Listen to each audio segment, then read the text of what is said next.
Ladies and gentlemen, welcome to our 9 p.m. English News Edition. Here are the top stories.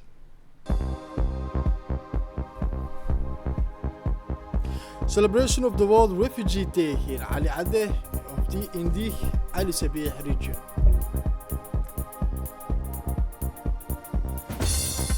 For the international news, an Iranian missile hits a sensitive facility in Beersheba in Israel. The details in this news edition. Welcome to our newsroom, ladies and gentlemen, as part of the second screening day dedicated to healthcare personnel, initiated by the management of Sheikho Hospital and the Djibouti University Hospital CHU. His Excellency the Minister of Health, Dr. Ahmed Roble Abdillah, paid a visit to the hospital to inspect the various screening stations set up for the staff.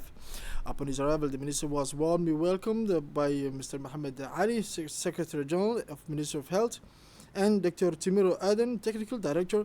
The minister then conducted a detailed tour of the different screening stations specifically designed for these 2 days and reserved exclusively for the hospital staff.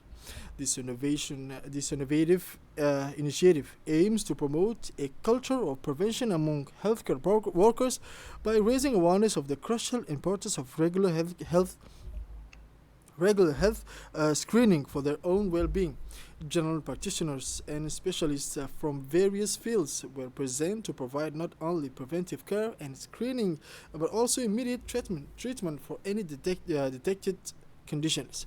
At the same time, blood donation drive was held, which saw a high level of participation from the staff. This exemplary mobilization reflects the deep commitment and unwavering solidarity of healthcare professionals toward the Djiboutian population. Through this significant action, Sheikho Hospital reaffirms its steadfast commitment to the well-being of its personnel. The hospital management firmly believes that caring for those who care for others is an essential step toward strengthening Djibouti's entire healthcare system. And now, in his statement, the Minister of Health made a statement in which he praised the initiative launched by the management of Sheikho Hospital in the Babala commune. The Minister of Health, Mr. Ahmed Roble Abdillah, praised the initiative launched by the management of Sheikho Hospital located in the Balbala district, aimed at conducting medical tests and screening procedures for the benefit of the hospital's healthcare staff, including doctors, nurses, and other personnel. We are here today at the Sheikho Hospital, which is hosting a 2-day campaign dedicated to the health and safety of healthcare providers, as well as the updating of their medical records, said the minister. He emphasized that non-communicable diseases such as diabetes, high blood pressure, and kidney diseases, among others, have been on the rise in recent years. He stressed that the early detection remains the best way to curb their spread. The minister indicated that this campaign will continue in other healthcare facilities across the country as part of the ministry's commitment to protecting the health of its professionals. Finally, he took the opportunity to encourage all citizens to undergo a health checkup at least once a year in order to effectively prevent these silent diseases. And now, as I mentioned on the title, under the patronage of the Ministry of Interior, the International Refugee Day, celebrated annually on June 20th, was commemorated yesterday in Ali Ade. This locality hosts a vast camp that has been home to more than 15,000 refugees for over 3 decades. These communities are displaced by fratricide wars and originate from Somalia, Ethiopia, and Eritrea. This is an international day designated by the United Nations to honor refugees around the world. It highlights the rights, needs, and aspirations for those who have been forced to flee their home countries to escape conflicts, persecution, or natural disasters. In other words, World Refugee Day shed lights on the rights, needs, and dreams of refugees, thereby helping to galvanize political and financial support so that refugees not only survive but thrive. This year, the theme for this special day dedicated to refugees was Solidarity with Refugees.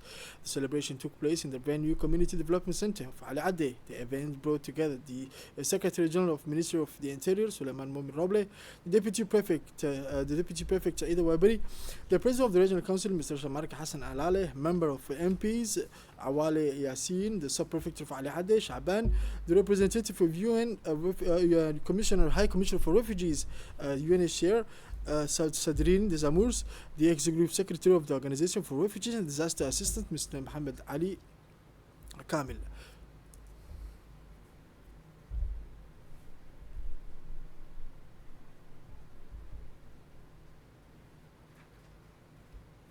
And now Mr.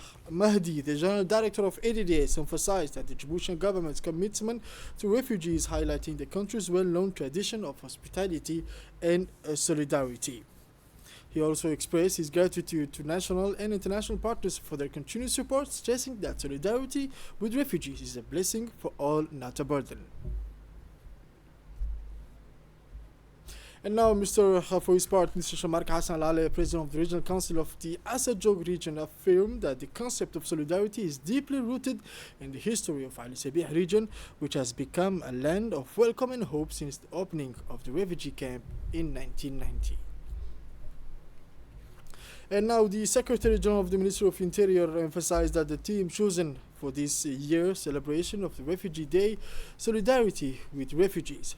The theme takes on its full significance in this symbolic location, which hosts the oldest and most populated refugees camp in the country.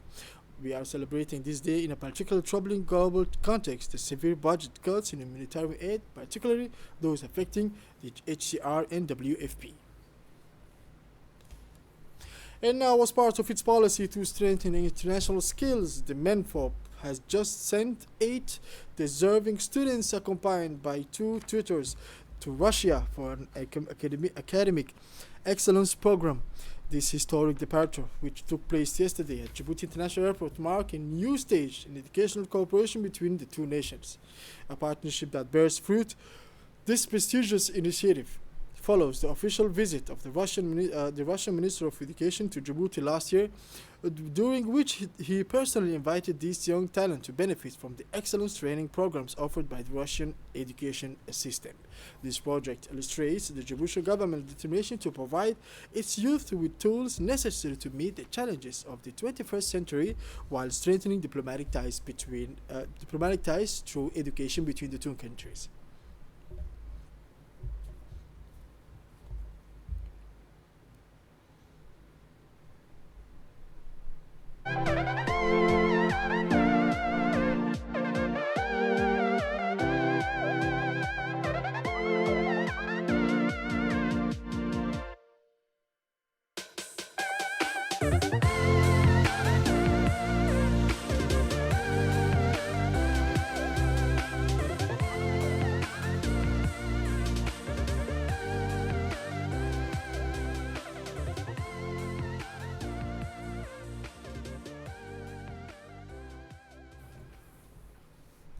And now, under the auspices of the State Secretary for Sports, the summer sports activities were officially launched in the Belaus municipality, specifically in the Arehba neighborhoods and on the field located in front of the Hassan Guled Abtidon.